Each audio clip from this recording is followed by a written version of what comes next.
Hi, I'm Rob. My kids call me the bird nerd, so that's what I'm going to call myself. I want to do this YouTube channel to help people learn how to feed birds who've never done it, or if they have been doing it for a while, maybe there's some better ideas I can offer. I've been doing it for probably 40, 50 years now.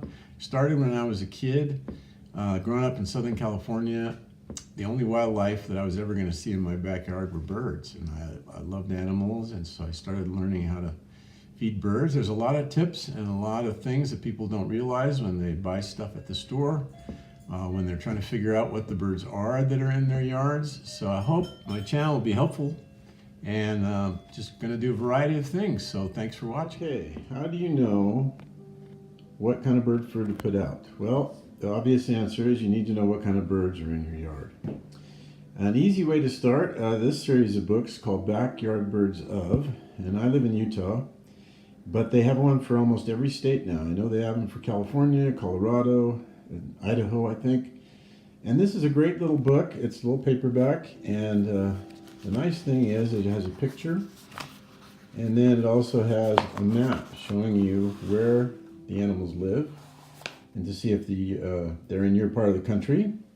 So this book has most of the common backyard birds that we find in Utah, especially up in the mountains. And you know, it's going to vary. Utah is quite a different state in the south than it is in the north. It's mostly desert in the south, mountains in the north. So this book will cover most of that. So I would just be looking out your windows, be in your backyard, see if you can identify some of the birds using a book like this. Also, if you could go to any kind of nature store, or even a Chamber of Commerce will have this. So I live in Cache County, Utah, and there's a bird list published showing you all the birds that live in Cache County commonly and where you find them, what kind of habitat they live in.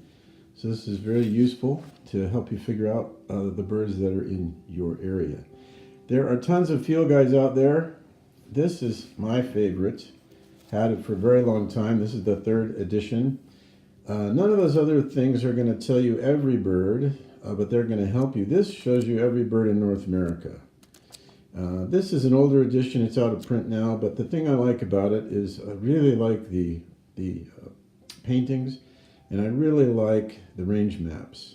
I can fit this in my back pocket very easily, and it will give you an idea. I would suggest starting with the other things first, because there's so many birds out there. They're obviously not all going to be in your yard, but this will help you if you can't find what's in your yard in those other little books. So this is a nice general guide. This is out of print as well, but it's kind of a nice little pocket guide, nice starting guide that does similar things.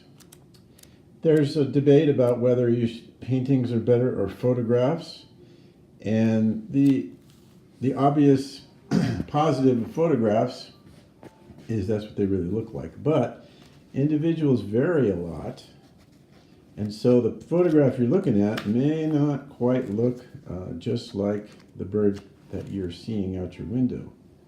And they only have one view, one angle to the bird. Whereas in these other books, and this is probably one of the most popular, very well known, is lots of painting, lots of views of the bird, and again, good range maps, but you can get different angles, different genders, different plumages, depending on time of year. A lot of useful information in this book, but this is a big hefty book. You can't put it in your back pocket, so it's either in your car or your backpack, but it'd be a great one for your kitchen table or whatever.